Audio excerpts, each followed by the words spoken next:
It's the real Steeze. Oh, what's going on, people? Welcome back to the Real Steeze Web Show. I'm your host, Dante, and this is Pink Moscato Homemade Iced Tea. Might want to check that out. It's kind of nice. So we're just going to jump right into it. Episode 2. The season of Lent is finally over. I'm back active on my social media. You know what I'm saying? We'll do this like this one more time for y'all right here. You know what I mean? I'm back on, but I'm much more aware of how often I'm engaging in that every day. You know, reminding myself that social media is an amenity and not a priority. You know what I'm saying? But it's also a very entertaining and very effective medium for promoting whatever it is you do to the world. That's that. Boom. It's been a long 2 weeks. A lot's going on. First things first, rest in peace, Charlie Murphy. One of the realest comedians, actors of my generation has ever seen. A man checked out on April 12th after a long battle with leukemia, cancer of the bone marrow and the blood. He's survived by his big brother, Eddie Murphy, and his 3 children. But may we never forget the impact that he had on the film industry, from voiceovers on the Boondocks to Gusto on CB4, other movies he did with his brother, but most importantly, starring and co-writing for the hilarious Chappelle Show on Comedy Central. So I just wanted to pay homage to Charlie Murphy real quick, some real Steeze homage. So we just gonna run my funniest clips from Charlie Murphy, man. That boy got stretch pains. That boy got stretch pains. They was kind of setting these fruity pics, man, you know what I'm saying? Like, you be trying to check Prince, and then you got this cat standing behind you, and he's getting close to you, and his hands is out like this. You don't really want to be bent over in front of a cat like that, you know what I'm saying? I dare you to challenge Prince to a game of ball one-on-one. Challenge him! All right? And make sure your people is there to see the game, because you might get embarrassed. And the first prize was $25. And my brother would say, yo, you should go down there and get that gun show and get that money. $25, just go down there and do Stevie Wonder and do that Muhammad Ali impression. You win that. I love Charlie Murphy. But we have it out, smack each other upside the head, smack each other in the face, punch each other in the chest, kick each other. Well, can you imagine 2 grown men doing this? Cocaine's a hell of a drug. Okay, so boom. Next up is, I'm not sure if you guys heard about this Pepsi commercial, and they took the commercial down. It's not in rotation no more because a lot of people weren't really feeling the message of this Pepsi commercial. So basically, if you haven't seen it, it's a protest going on. They walking down the street. Kendall Jenner, for some reason, is having a random photo shoot right next to a protest.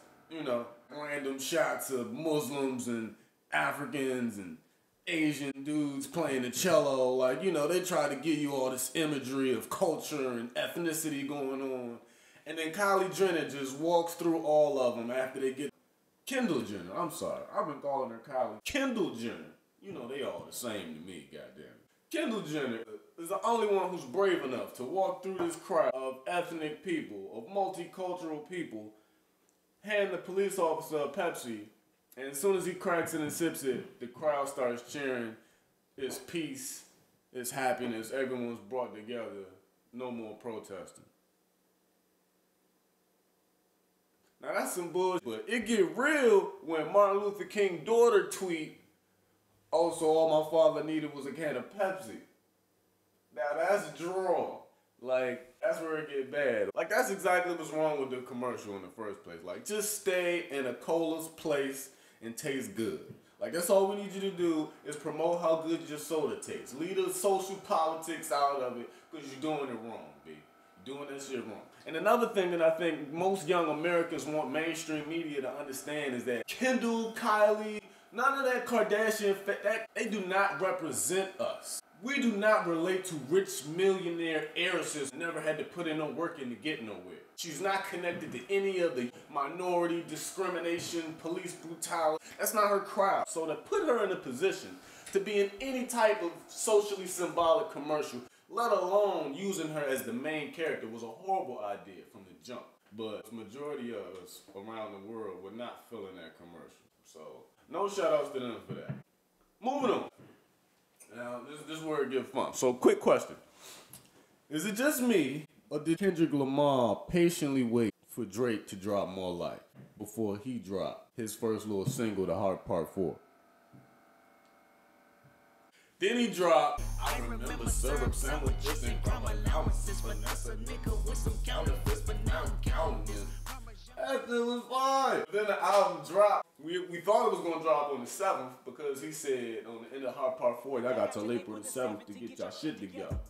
But, you know, niggas ain't had their shit together by April 7th. And I think Kendrick knew that. So I think he made a generous gesture and decided to push the album back a little bit further. He D-A-M-N, period. That's the name of the album. It's definitely got some heat on it. Like the joint DNA. He got the video out with Don Cheadle in it.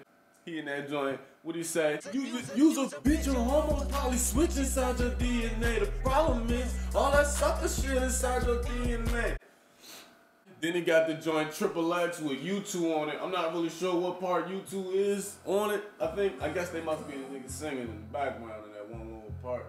But that joint get the rockin' when the beat dropping. He goes, yesterday I got a call like from my dog like 101. Said they killed his only son because of insufficient funds. He was silent, he was mobbing with belligerent and drunk. Talking out his head, philosophizing on what the Lord had done. He said, Kid, can you pray for me? It been a fucked up day for me. I know that you anointed, show me how to. But nah, that shit, I'm trying to tell y'all, man, you need to go get into Kendrick Lamar new album, get into that joint, find that joint. Last but not least, well, no, second to last, but not least, I just wanted to touch on this briefly.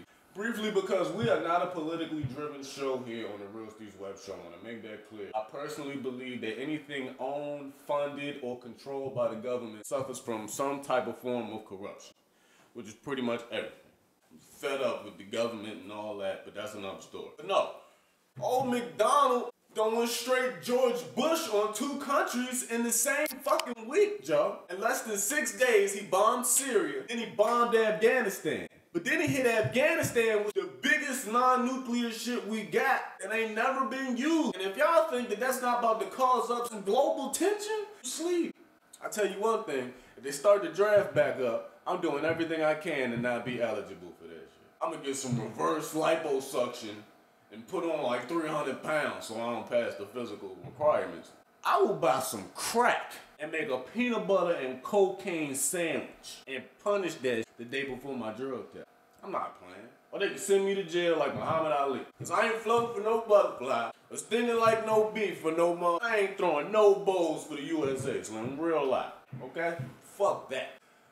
But no, last but definitely not least, we gonna end the show on this note right here. We gonna marinate on this for real, cause I want people to think about this. This Facebook Live killer dude, Steeze. I'm sure most of y'all heard the story, for most of y'all who didn't. This guy was in Cleveland, Ohio, had his heart broken by his ex, and decides to go kill as many people as he can.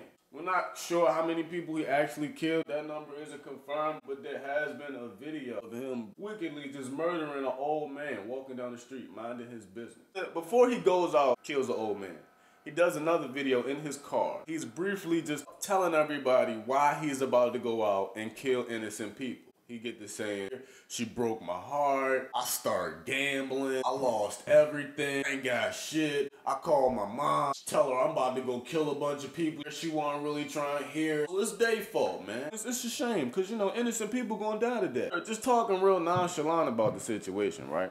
People gotta stop blaming everything and everyone else around them for your own mental wickedness, sadness, depression. Stop blaming other people. What did you do? You know what I'm saying? Ain't nobody...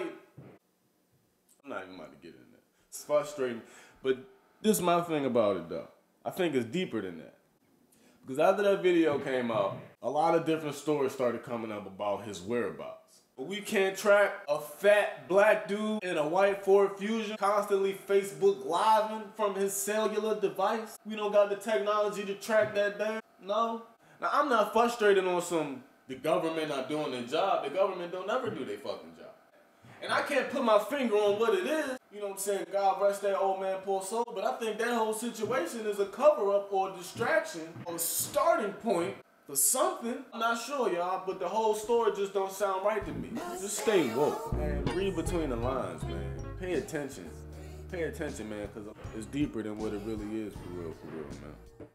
Shout outs to Toyover Network. Shout outs to the Don't Choke Rap League. Shout outs to my peoples, OG Bobby Sampson, OG Shorty Doo-Wop. Shout outs to my man Dion Millie. We just dropped my second official music video. It's available on YouTube now. You can go search that joint. I appreciate all the love and support, you know, everybody sharing my stuff and liking it and my views. Man, we gotta get these views up, man. People with bum shows out here with more views than me. You know what I'm saying?